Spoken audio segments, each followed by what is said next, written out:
hearing through the grapevine of people thinking we arrogant. Is it arrogance or envy, family? Let's make a comparison.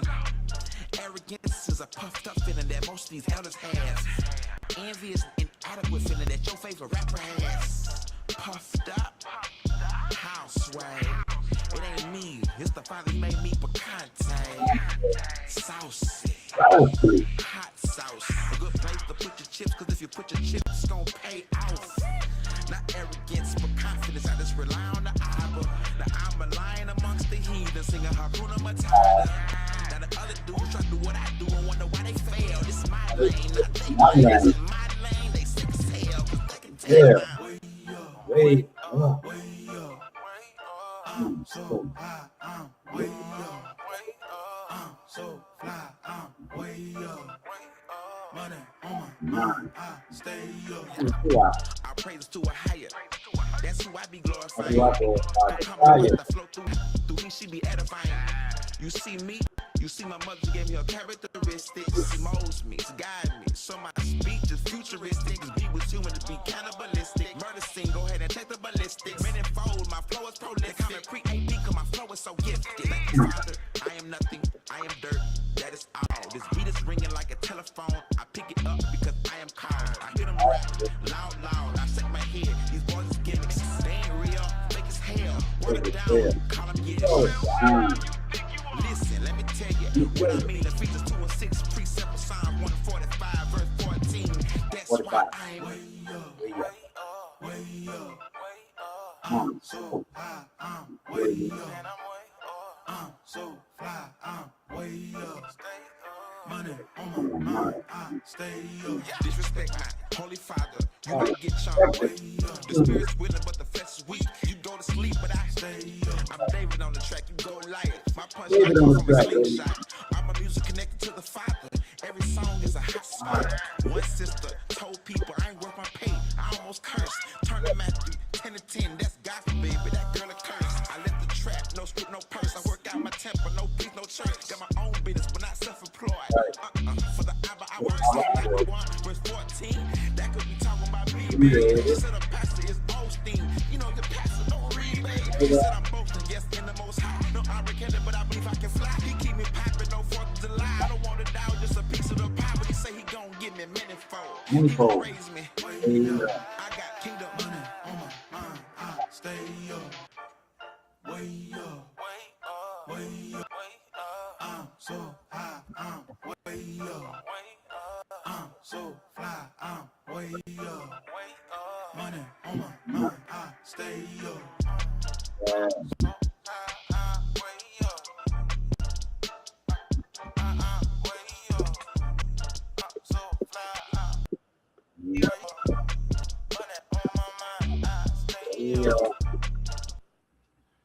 Welcome to the Hebrew state of being.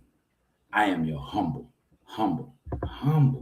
servant and host for tonight's lesson. I am Kayel.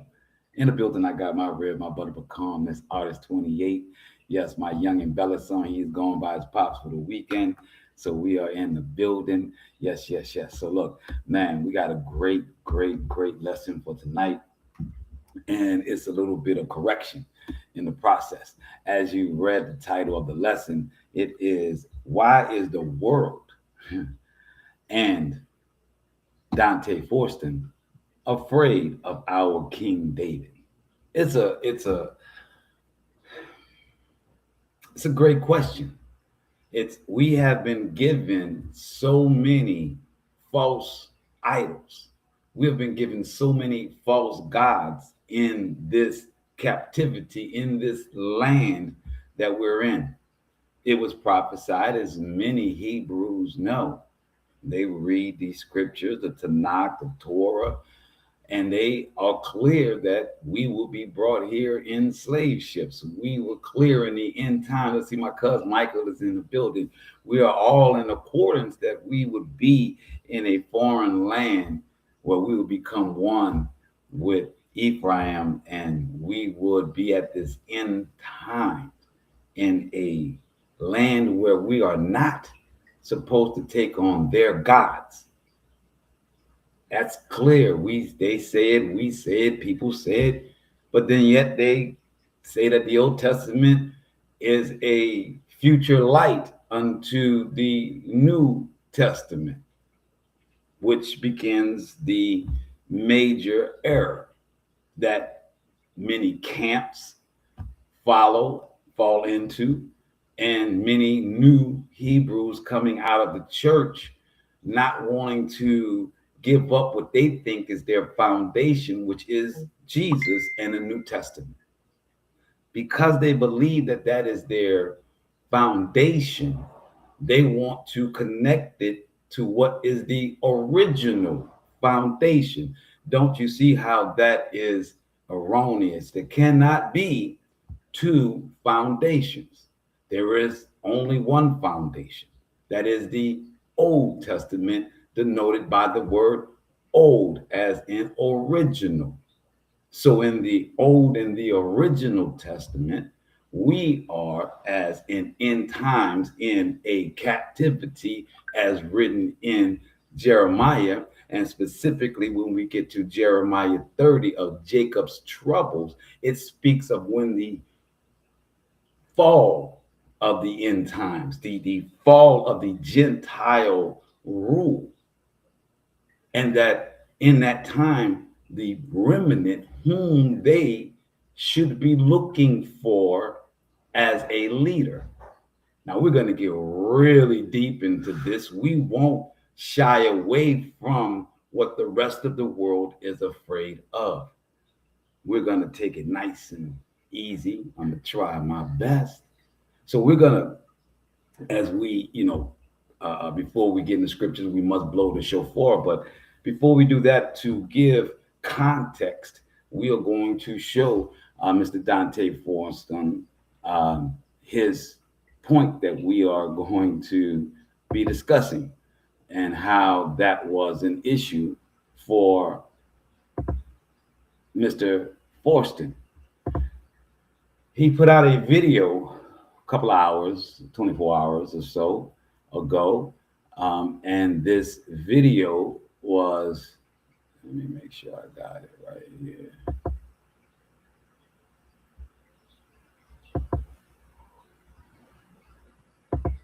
I want to go to it.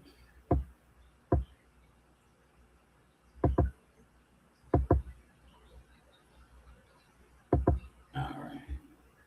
So as you'll see, it says the time of Jacob's trouble, Juneteenth, 2026. So he was, using this thumbnail that was speaking of Juneteenth, and I was interested. I had stopped watching Mr. Forston some time ago when I understood his platform was very much in accordance with some of the camps in reference to the New Testament, and his reference constantly to what they call Yeshua.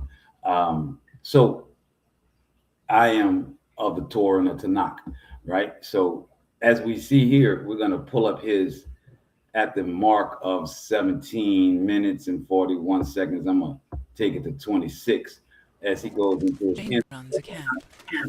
You know it's a camp. Commercial. You dig? Let's just, No longer slavery, and strangers will no longer make slaves of Israelites.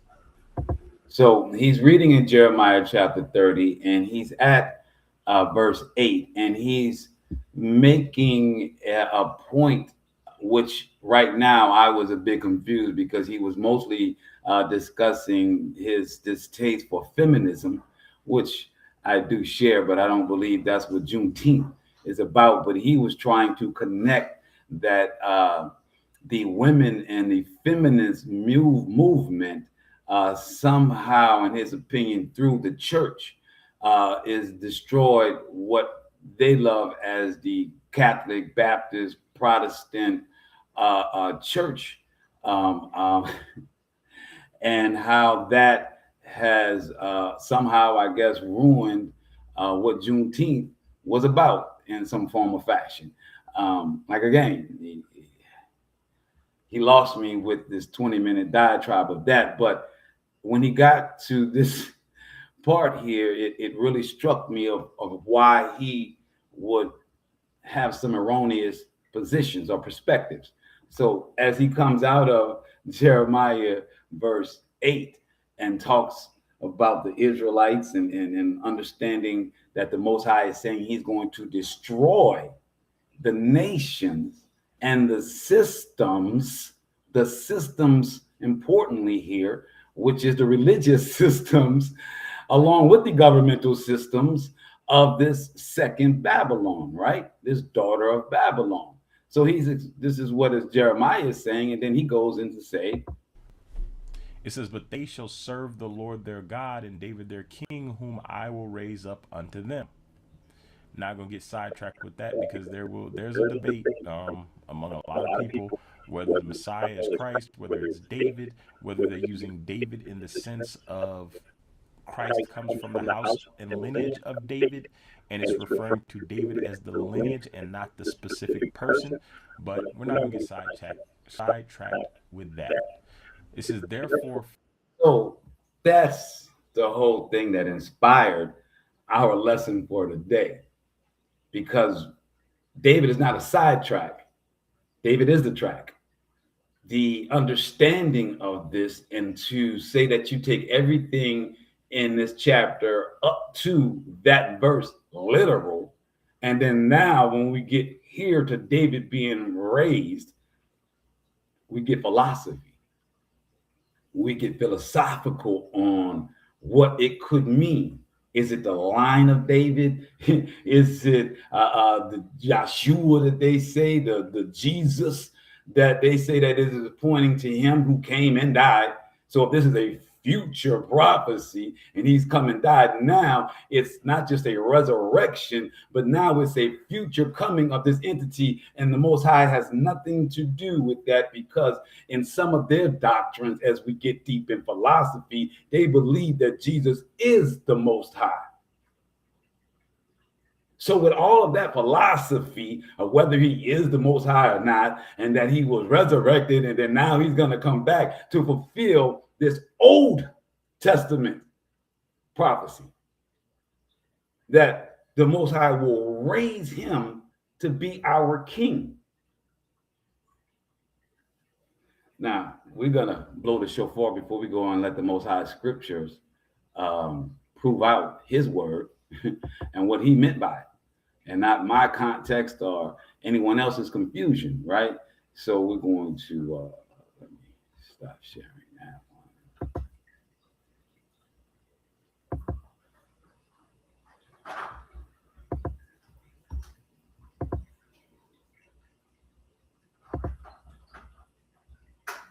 We're going to stand to the east and blow the shofar to call the tribes to listen to the temple, which is inside you.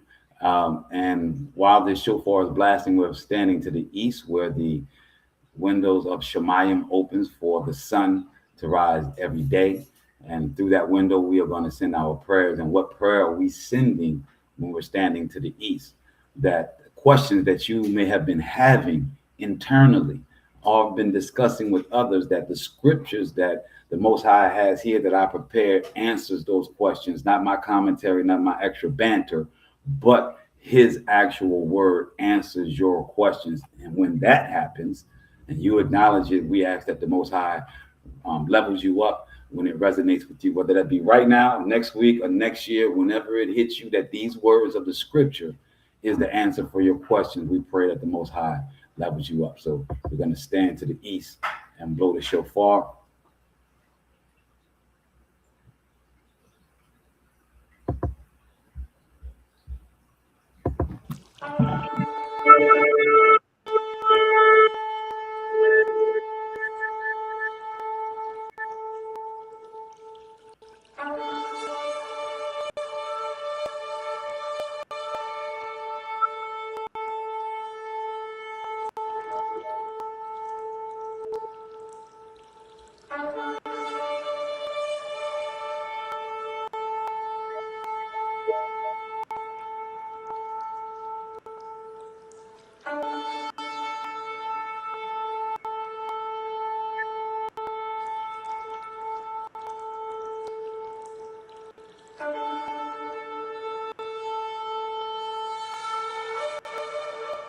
Shabbat Shalom, Shabbat Shalom, Shabbat Shalom, man. All praises into the Most High. So let's get it, right? So our first script, as we went into, right, we're at Jeremiah chapter 30, all right? And we're, going to start a little bit higher than that verse 20, than the verse that he goes into. So we're going to start with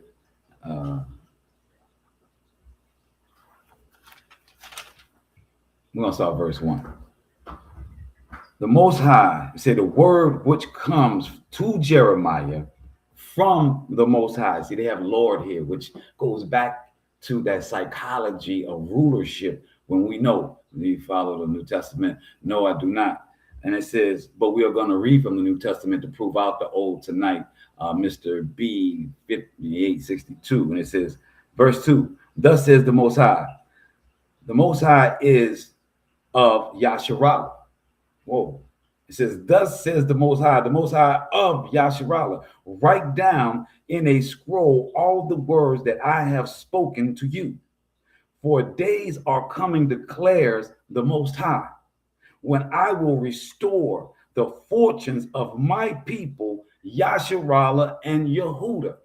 So it's very important that we understand, because the Most High was very redundant in explaining that this prophecy is for Yasharallah and Yehudah. That this prophecy is not for the world. That would include Gentiles. This is a specific prophecy of the house of Yasharallah and Yehudah. So when we have the New Testament and the introduction of Jesus, and now the church, which encapsulates the Gentile and now Yasharallah, that does not mean that prophecy is for the church. We must have clarity and understanding when we read, because the Most High is being very specific and redundant. He says, thus says the Most High of Yasharallah. Write down in a scroll all the words that I have spoken to you, for days are coming, declares Shadiah, when I will restore the fortunes of my people, not the church. My people is not the church. And it says, my people, Yasharallah and Yehudah, says the Most High, and I will bring them back to the land that I gave their fathers, and they shall possess it. And these are the words that the Most High spoke concerning Yasharallah and Yehudah. This is the same chapter that he was reading from.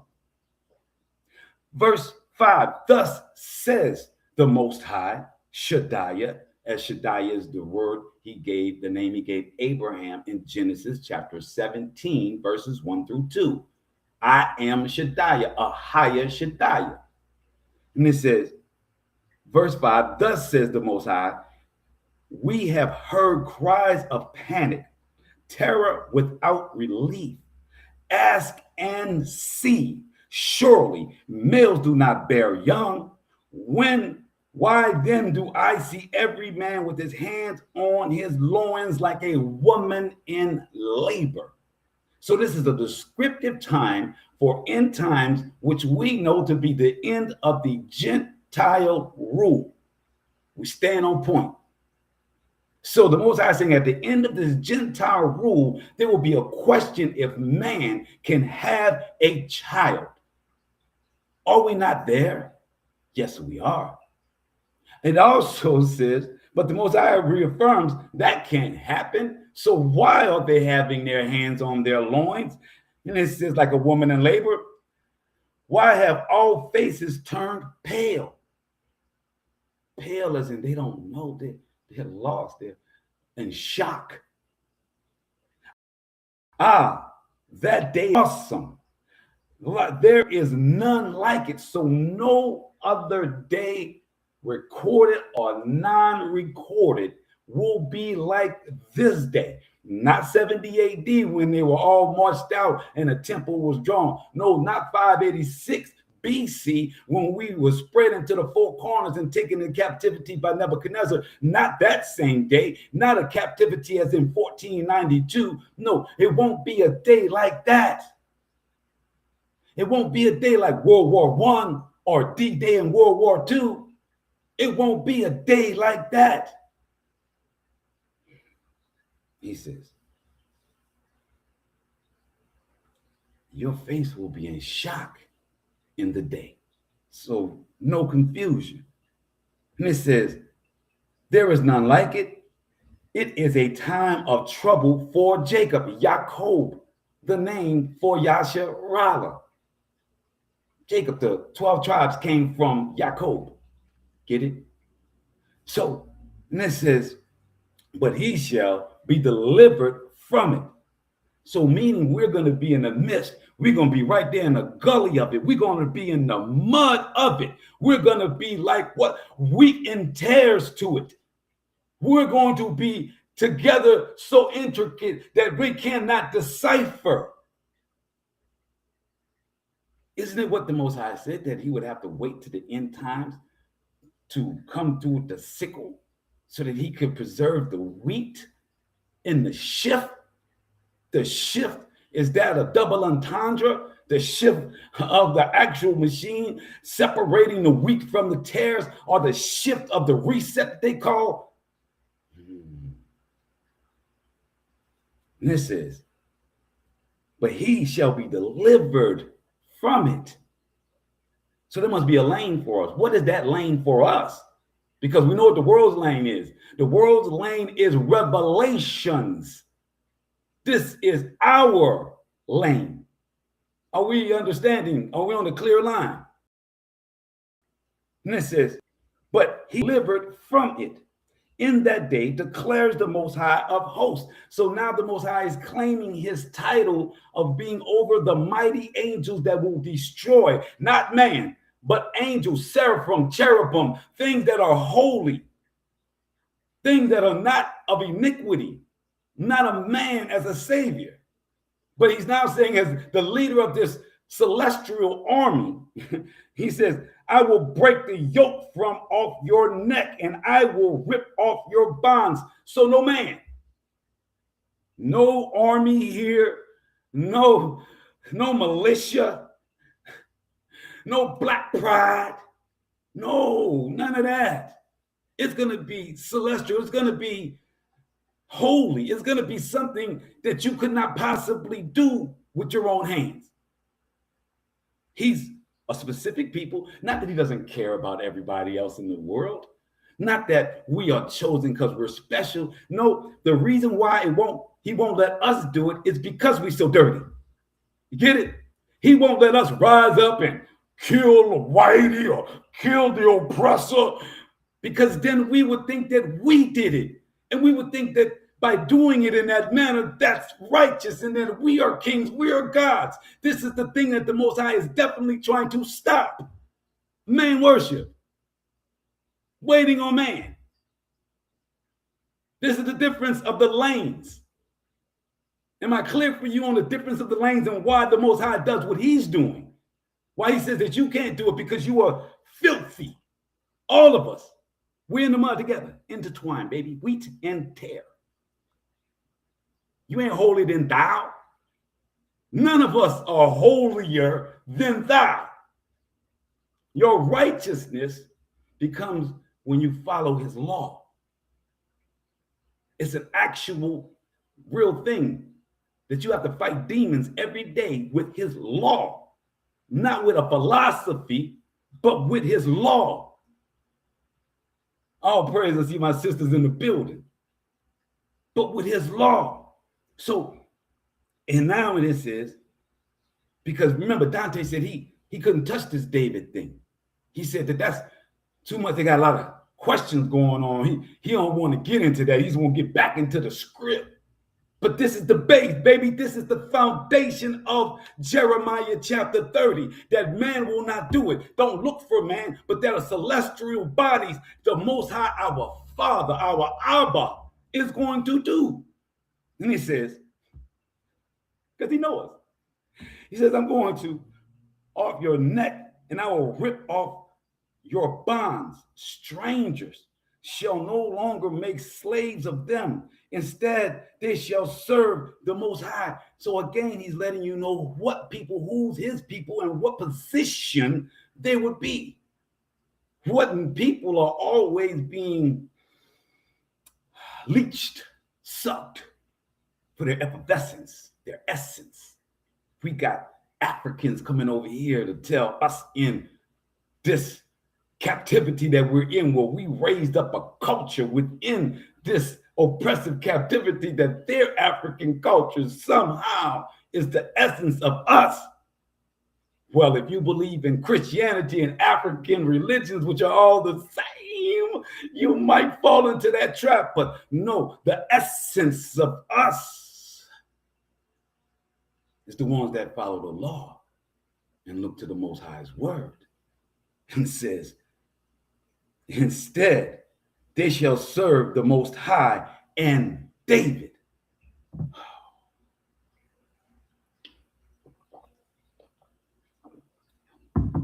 I've been uber clear, ultra clear, up to this point to a nauseam, because I didn't want the place where we get to what they call confusion to be confusion for you.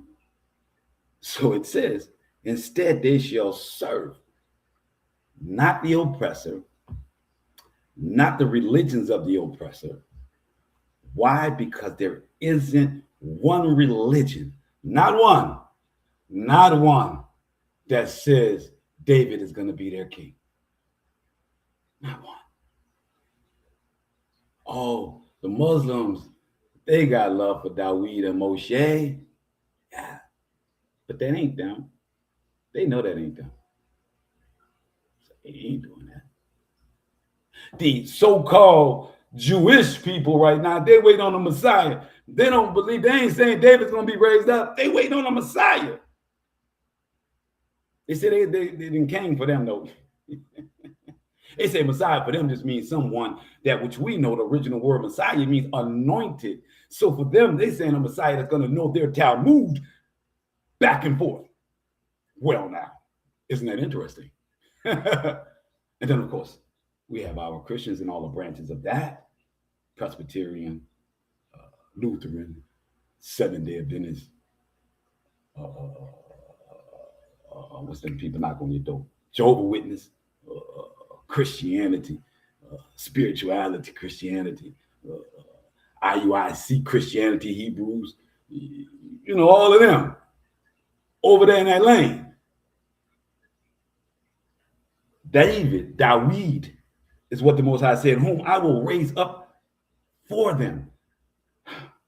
So this is where the diversion happened between the Old Testament and the New Testament. See, the way what they brought in was they said that David didn't raise from the grave to save him, but Jesus was resurrected. So therefore, he is in the line of him. Do you see where it went? Because David didn't rise up then, even though the prophecy was for him to rise up in the end. And because many cultures thought that their time was the end time. My wife brought that to me the other day. The other guy was like, they thought it was the end time in the 1910s. They thought it was the end time back then. How we know it's now? Because we're seeing the wreck of the Gentile. We're seeing earthquakes and hurricanes in diverse places. We're seeing the awakening, as Ezekiel said, dry bones. We are there. So let's go to Ezekiel 34. Because Ezekiel has something to say about the matter as well. Ezekiel 34, verse 23.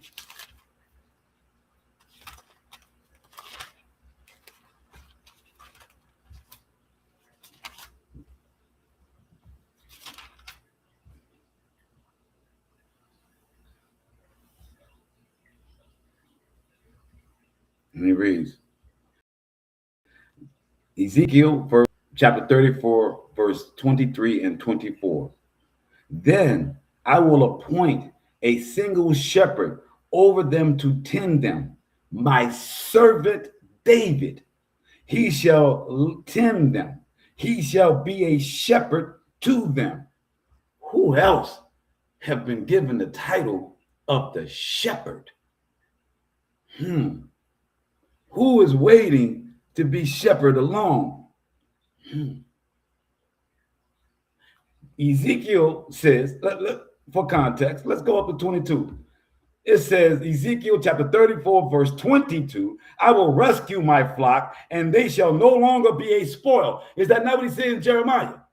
Is that not what he just said in Jeremiah? That my goodness, that you will no longer serve them, that I will take the yoke off of your neck, and you will serve the Most High. So here he says, and they shall no longer be a spoil. I will decide between one animal and another, wheat from the tares. Then verse 23 says, then I will appoint a single shepherd over them to tend them, my servant Dawid. He shall tend them. He shall be a shepherd to them. Verse 24, the Most High will be their creator, and my servant Dawid shall be a ruler among them. I, the Most High, have spoken. So when Dante Forston and other camps have this confusion about who and what, and then somehow literally leap to the New Testament and say it's Jesus is the shepherd and his second coming, when the Most High through Ezekiel and Jeremiah in the midst of the destruction, you got to understand who Jeremiah and Ezekiel were, what time they were here. Right? They were not here in good times. They were not here in joy. They were not here loving the Gentile rule. They were in the midst of being taken out, expelled into captivity.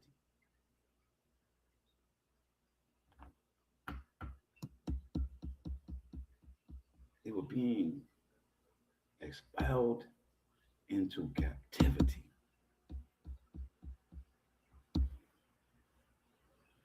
And they said that their redemption would come, as the Father told them, in the end times, when we will no longer be a spoil, when he would break the yoke, and his seraphim, the hosts, would break the yoke from off of our neck. And all we had to do, all we had to do is come back to the law and to the Most High. That's it. But somehow we got confused. Somehow that stiff-neckedness, start to show up. that stiff-neckedness start to get real rigid when we want to replace our foundation with another foundation. That is how confusion is abound. Let's go to Ezekiel 37, verse 24. All right, let's Ezekiel 37, a whole nother chapter, verse 34, and it says, my servant Dawid shall be king over them. There shall be no one shepherd for all of them. Let me say it again. My servant David shall be king over them. Semicolon. There shall be one shepherd for all of them. They shall follow my rules and faithfully obey my laws. I mean, you could misconstrue that in some form of fashion and think that, that getting rid of that he came in his own flesh and died and let the people that have now ushered in this false doctrine, our stumbling block, that those people he would let kill him by our Sanhedrin Greek council. Esau and Greek council claiming to be us to say, kill this man that they then made their idol, their deity. But they said that man was the Most High. And in killing him, he said the law was done away with, and all you got to do is follow him. Well, the Most High says follow him. And he said the way to follow him is the law. So we get back to the circle of how to follow the law, not psychology. Not psychology. But that's why there's wheat and tares. That's why there's a shift. That's why there's a destruction. Verse 25 says, thus they shall remain in the land which I gave to my servant Jacob, and in which your fathers dwelt. They and their children and their children's children shall dwell there forever. And my servant Dawid as their prince. Wow. Look at these words here. I mean, where have we heard shepherd and prince, prince and shepherd, shepherd and prince? Where have we heard these terminologies? Ooh, cuckoo for Cocoa Puffs. Where have we lost it? Have we really gone out of our mind? Have we really lost our mind? Really? Kyle went in here and rewrote this. That's what it was. I went in here and I added these in here, right? I'm giving you chapter and verse. And we ain't finished yet. Give me a chapter and verse. So I don't know how many New Testament verses you want to give me that you think can oversee or superimpose over or supersede these words. I think that would be called blasphemy. I think, right? I think, I don't want to, again, I say this was correction. Dante Forston has done a lot of great research. So has many others that have gotten brothers into camps and cleaned them up, and they're with women and they're doing the righteous thing. These are transitional things. We here at Hebrew State of Being, we are past the transition. We are on solid foundation, and we are looking forward to everyone getting to the place where the Most High has been gracious enough to allow me to sit in this particular moment. I'm not putting anything or anyone down, but I'm saying we are not afraid of 30 verse 9 of Jeremiah, and that David will be raised as our king. No. We're not afraid of that. We're not confused by that at all. So we are explaining, and we're going to go in depth, because when you get into Jeremiah does say that somebody's going to come. Jeremiah do say a name. I bet, how many of you know the name that Jeremiah said will come? Put it in the comments. I'm going to give it to you. I ain't going to hold you. I'm going to give it to you. But not before we get to Hosea. But know that Jeremiah said there will be a name, and that will be somebody that will be an interim before Dawid came, that will kind of break open the door. But it was not somebody that was coming back from the dead. And it don't sound like Jesus, but it's written in scripture, and we decoded.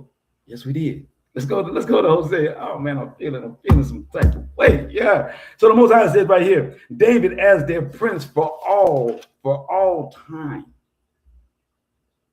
So no, David's not going to be over here. David's not going to be the one coming through the sky and killing people. He's going to be the king. It's going to be the seraphim. It's going to be the cherubim. It's going to be the Most High. And in fact, the Most High is going to make them kill each other. A lot of them. It's going to be a lot of evil on evil, death. Right? Let's flip on over to Hosea right quick. Hosea chapter 3, verse 5. And it says, well, they got it. Yeah, verse 5. It says, afterwards, the Israelites will turn back and will seek the Most High, their creator, and David, their king. So now, and what we should be seeking when we turn back, it specifically says Israelites. Ooh, whoa. What should we be? Ooh. Mm. Mm. Say, bro, I don't know where you want to go with it. I don't know, Brother Jawan, I don't know where the spirit gonna go with it. Brother Michael, I don't know where the spirit gonna go with it. But I'm telling you what the Most High is saying for us that's going to turn back. We, not just in North America, not just in South America, not just in the Caribbean, but out there in that sub-Saharan, not just there, but over there in Iran, Iraq, those in Sri Lanka, baby. Yeah. We got them all through there, waking up, jocking people over there. We waking up all over the place. And not to mention Britain and Ireland. We waking up all over the place. We all need the truth and the answer. Because see, when King James was commissioning this so-called Bible that everybody want to have confusion about, they were being overtaken. He was the last stand trying to say we're going to follow the Old Testament and kingship, not parliament, not politics, but the script.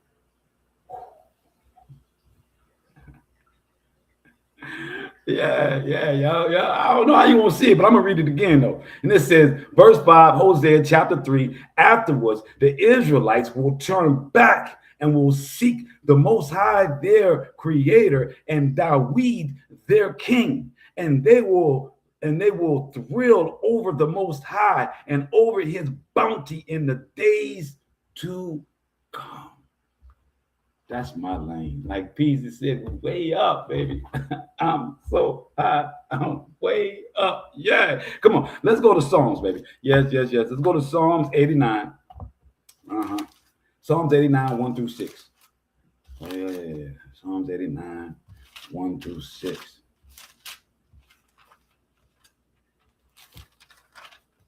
And it reads, this is of Ethan of Azarite. So he was an Azarite.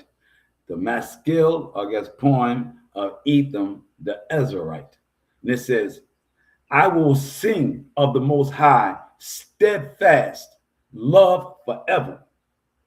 To all generations, I will proclaim your faithfulness with my mouth. I declare your steadfast love is confirmed forever. There in the heavens, you establish your faithfulness. I have made a covenant with my chosen one.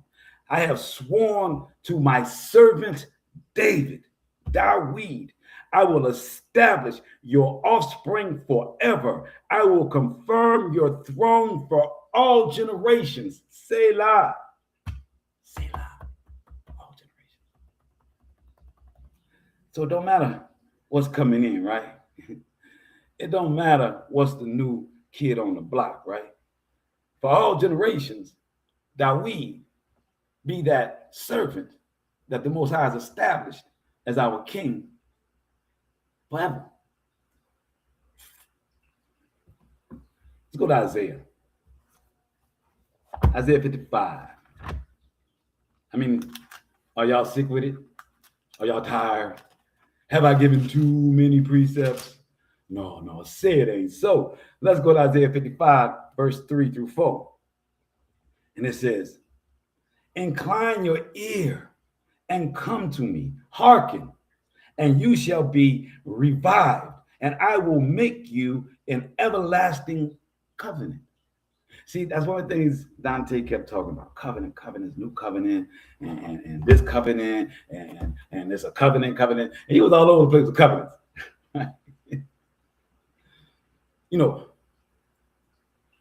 It is often understood that the Most High has said that when end time comes and he puts a wrap on this Gentile rule, that he's going to put a new covenant that is not written, that's inside of us. But yet somehow we keep getting that part about not written and the New Testament and somehow being that written thing. It's mind-boggling, baby. It's wow. I'm gonna say it slow because I know I said it fast just now. It is amazing that when the Most High says that at the end time, when he tears down the Gentile rule, that he's going to put a covenant, a new covenant inside us that's not going to be written, that we're going to know, but yet we somehow transcribe that over to the New Testament in some form of fashion as a precept new covenant thing to what is going to be not written. What?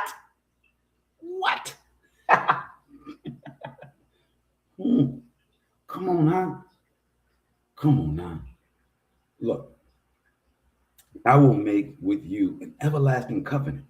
The enduring loyalty promised to Dawid. So, though it be a new covenant, we still got the two main players here, the Most High and David. Are y'all catching that? Are you smelling what we cooking? As the Most High speaking of this new covenant, since y'all want to talk about covenants, he still only has the same two main ingredients, kind of like the way we make our, Holy Trinity here. It's got to be those particular three. You're not adding nothing else to it. That's your added on. The Holy Trinity is three. And I'm talking seasoning. Here is the deuce. It's the Most High and David. It's a two-man game.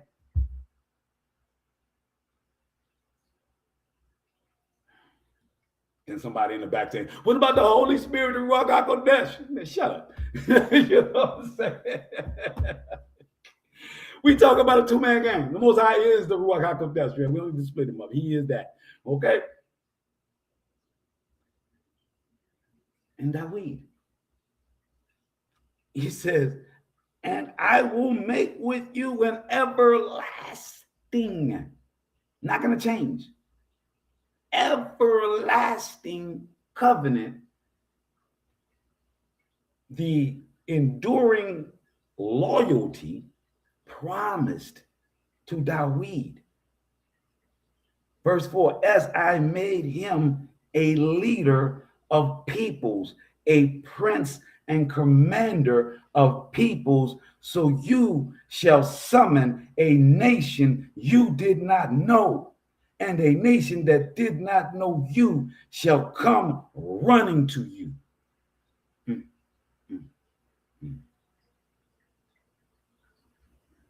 And it continues to end out this verse 5. Shall come running to you for the sake of the Most High, your Creator, the Holy One of Yasharallah has glorified you. So there's it's two-man game.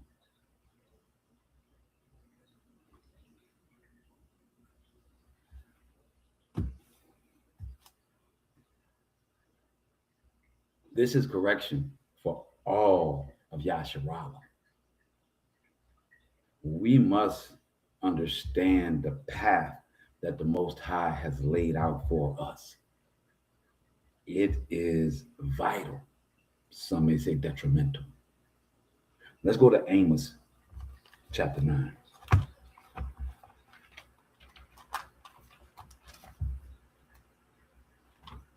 Amos chapter 9, verse 11.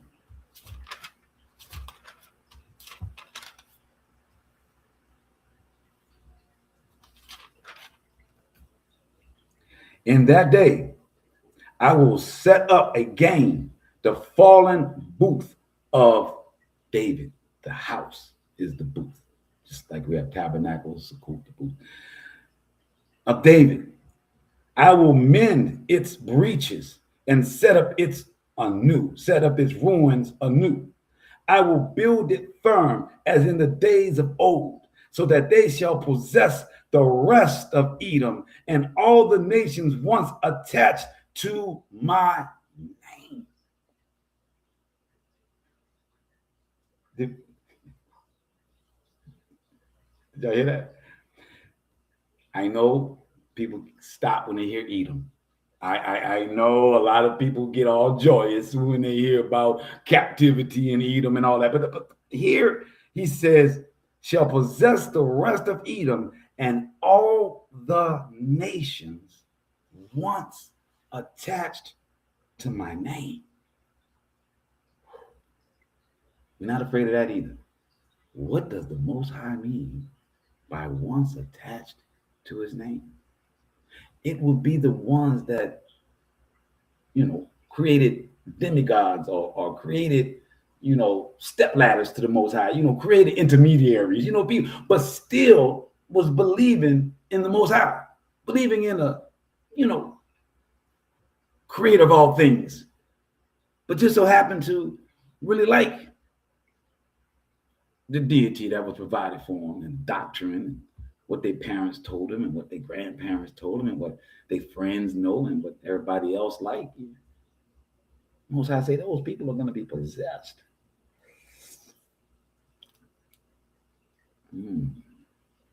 I was once attached to his name, but detached from his name and went to another name. But as they say, it was what's that terminology?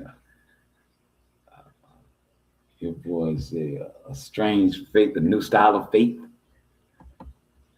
Still faith, but new style. Man, oh man, how twisted we get with these things, right? Now we're gonna flip over here. We're gonna go to the second Barak. Because when you read these words, when you understand what they're saying through now the context of David, right? And you hear what Barak has to say, it should give you a better clarity instead of this replacement theology that you may be accustomed to, right? So we go into verse 72, well, it's really chapter 72, the second Baruch, and chapter 70. I might go to 74. Let me go. So it goes, what they were now, understand Baruch in them is later, right? And it's they say Baruch was the writer for Jeremiah. That's what they say, right? So it says here now also regarding the bright lightning which is to come at the consumption after these black waters. This is the word after the signs have come, of which you were told before. So it's saying after the black waters, after consumption, he's saying that after all these and the nations become turbulent, after all of that, he says, and the time of my Mashiach is come. Now, Mashiach in the language only meant anointed. This was written before the one that they gave this title to, the same that they gave him shepherd and ruler that was for David. And it says, it's come, shall both summon all the nations, and some of them he shall spare, and some of them he shall slay. These things therefore shall come upon the nations which are to be spared by him. Every nation which knows not Yasharallah and has not trodden down the seed of Yaakov shall indeed be spared. This because some out of every nation shall be subjected to your people. But all those who have ruled over you or have known you shall be given up to the sword. Now, I'm taking y'all somewhere because I told you that Jeremiah gave a name, right? And it's in Jeremiah 27, I think. Yeah, it's in Jeremiah chapter 27. I got it right here. Boy, I was in all kind of study sessions today, partner. So I gotta pull this up right quick. Photos, screenshots.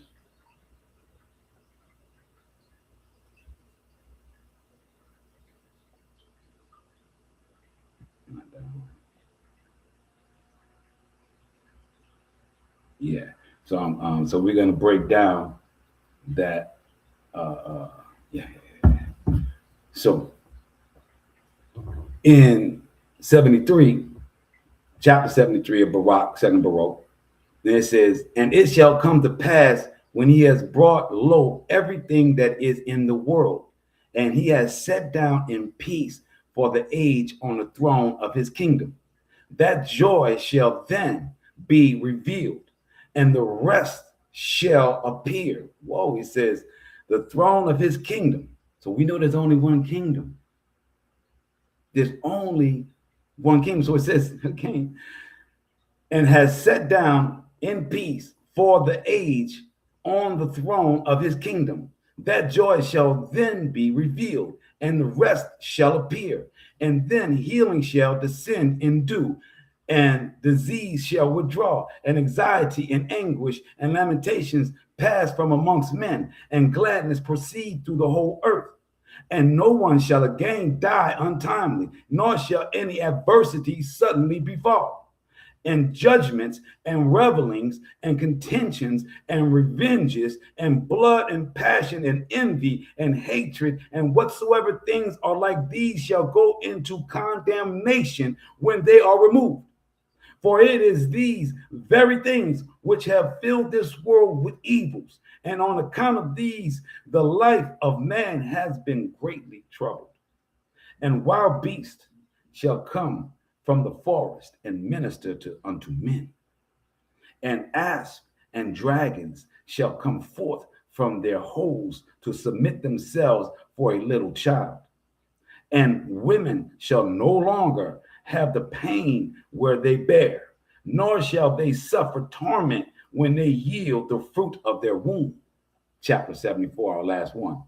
And it shall come to pass in those days that the reapers shall not grow weary, nor those that build be toil worn, for the works shall be themselves speedily advanced together with those who do them in much tranquility.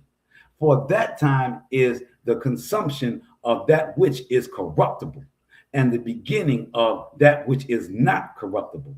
Therefore, those things which were predicted shall belong to it. Therefore, it is far away from evils and near to those things which die not. This is the bright lightning which came after the last dark waters. So in this Baruch,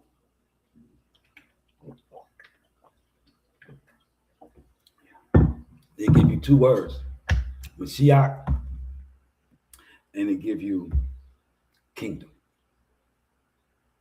We know who the everlasting kingdom belongs to.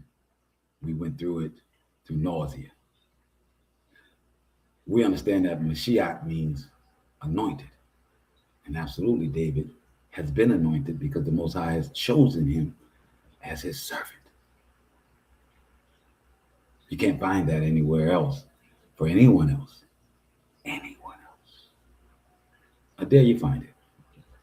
Only in the New Testament, and speaking of that, understand that the Hebrews knew this. So that's why when we go to Romans chapter 11, verse 28, and it reads from Paul, as concerning the Gospels, which instituted this, he says, they are, meaning the Hebrews, are enemies for your sake, for the sake of the Gentile. Wow, what could Paul mean by that? That the Hebrews that are keeping this David and this Most High covenant, that it is best for Gentiles that we do so. I'm going to tell you, but let him finish. He says, sakes, but as touching the election, they are beloved for the Father's sake.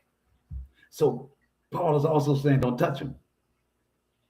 He's saying they are enemies for your sakes, but as touching the election, they are beloved for their Father's sake. For verse 29, for the gifts and calling of the Most High are without repentance.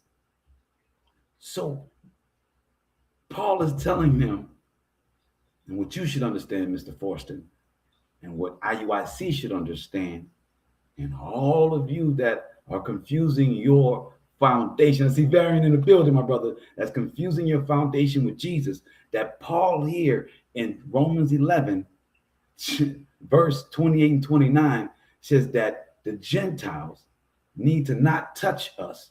We are beloved by the Most High because we won't stop giving praise unto the Most High, which is what the Tanakh, the Torah, Jeremiah, Ezekiel, Hosea, Psalms, and Isaiah has just said, has just outlined what we are to do.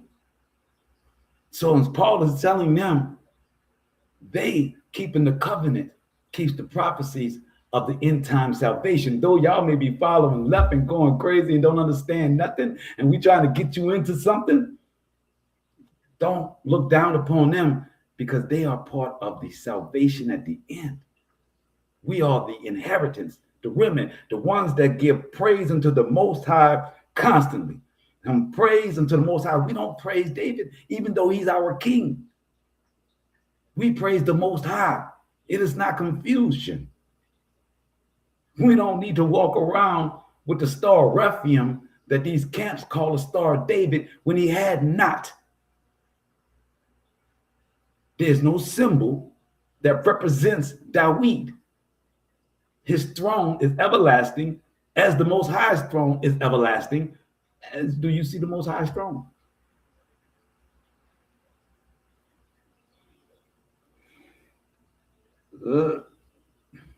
I gotta get this one thing. I didn't write down that chapter, so I gotta ask, what chapter? It is chapter 27 of Jeremiah. What verse does he speak of the person Sadiq,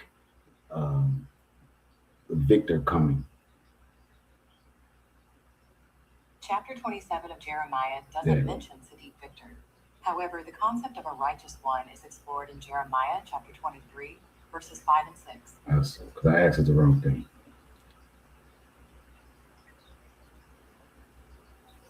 What chapter in Jeremiah when he says that the Messiah will come that will be named the Lord of vindication?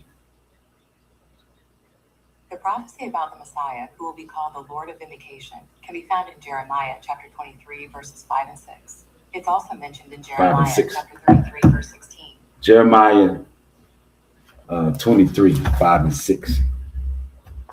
Let's go to Jeremiah 23. Jeremiah 23. To prove out that David is that. Jeremiah chapter 23, 5 and 6. And it reads, see, a time is coming, declares the Most High, when I will raise up a true branch of David's line. So many times we're always saying that it is Jesus that's going to come because he's of the David's line, right? He's of the line of Jesse, the branch, right? So here in Jeremiah, he's saying this, right? He says, he shall reign as king and shall prosper, and he shall do what is just and right in the land. In his days, in his days, Yehudah shall be delivered, and Yasharallah shall dwell secure. And this is the name by which he shall be called, the Lord of vindication. When we just read that that's David, because the Most High said he's going to raise David up. But then I say, well, let's look at that name. In Hebrew, does that name, the Lord of vindication, right, come out to be Jesus? No, it does not. So what I did was I asked to break down that, right? So without any modern adjustments and letters and translation of letters from the Dramatic, it goes as T-S-A-D-E, pronounced like the short T-S, like tss, right? Is the English, like the English word cats, right? So the first part of this name Lord of vindication, is with the sound that comes at the end of the word cats. So tss. The second part of it is the dalet, which is another our Hebrew word, right? Letter, and it's pronounced like the hard D from door. And the next in it is the Q sound, right? Which is in our Hebrew language, qua, Qoph, if you want to spell it out. And it's pronounced as a deep guttural Q or K sound made at the end of every back, or say at the end of every back of your throat. So when you pronounce it with the tss, da, and with our the way the Hebrew language is a ah sound in between every letter. So the ah is gonna so it's Sadiq is how you would pronounce it. So it would be called Al Sadiq because it says Lord. Lord is not part of our pantheon of language. It was brought in by the Phoenicians and brought in by the Canaanites, and that would to the Aramaic that became ELL, but in our alphabet it starts with an A, the Aleph. So understanding that the Aleph is for the head, it's the ox, it's how we would say the Most High. So if you put this, ask Google to put this translation of Lord of Vindicators, vindication, what would his name be? They will give you Yahweh Sadiq, but it's not Yahweh. That is also a moon god from Egypt. That was also Moabite gods, Ammonite god. I think it was Moabite god as well. So it would be Al Sadiq, would be the name of this gentleman if it was a human flesh person that was going to come and lead us. Now, that might not be his real name. That would be the title that would be given to him. That's what everybody would say. That's what some, critic in the background would say. Well, no, Kayel, that's not his name. That's a title they're saying that would be given unto him. That wouldn't be his name. His name would be something else. Or it could be Jesus, or it could be that. And Jesus would be called the Lord of the Vindicators when he came back. Okay, look at here, man. Look at here, man. That's a no. Okay. First of all, we just went through David, and we understand that it's a two-man game between the Most High and his servant David. But secondly, as it's stated here, this person would reign as a kingdom in his throne. And the Most High has only prophesied one king and one throne. Regardless of what Paul and the New Testament and the Gospels have purported, there is no throne for their deity or the gentleman that they killed. There is no throne. There is a throne for David, the servant of the Most High. Let's go to Psalms 89 before I let you guys out of here. Psalms 89. The same way, we dispel Emmanuel, and that Emmanuel doesn't point to Jesus. It pointed to a prophecy for Ahab, and then it all happened right then and there. All right, but with Jezebel, you did. So let's go to Psalms 89.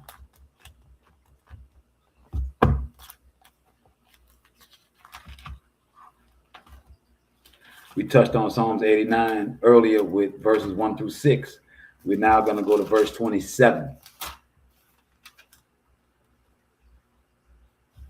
Verse 27 reads, "He shall say to me, you are my Father, my Creator, the rock of my deliverance.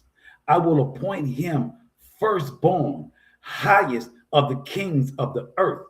I will maintain my steadfast love for him always. My covenant with him shall endure.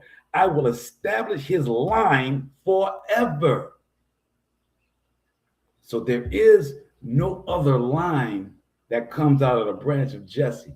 It is David. And since David is dead, he has to be raised up as the Most High said he would do. Not a person like David, not a facsimile of David. It is with David. And then the Most High says, in your line. So yes, the line is barakated and blessed. The line, us, 12 tribes, Yasharala, is the line, not some obscure European line that they want to connect to someone that they killed. No.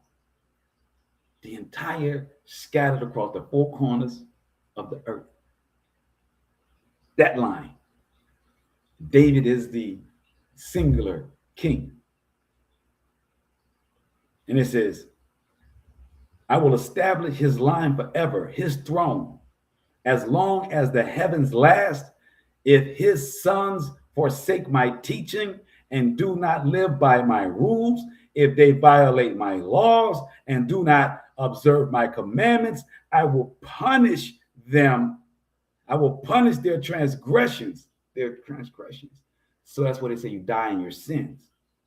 Not you, but you die in your sins. Your sin is the reason for your death, and you will die with something associated to your sin that you thought was not a sin, that you thought was just a personality quirk, or you thought this made you strong, or you thought you were just standing on something and not being humble and allowing the Most High to cleanse you through his laws. It says, I will punish their transgressions with the rod, their iniquity with plagues, but I will not take away my steadfast love for him. I will not betray my faithfulness. I will not violate my covenant or change what I have uttered. I have sworn by my holiness once and for all. Once and for all. And I will not, he said, and I will not be false to David.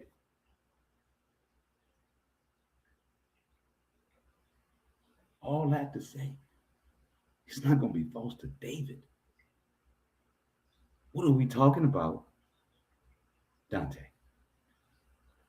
What are we talking about? IUIC? Nathaniel? What are we talking about? GMC? What are we talking about?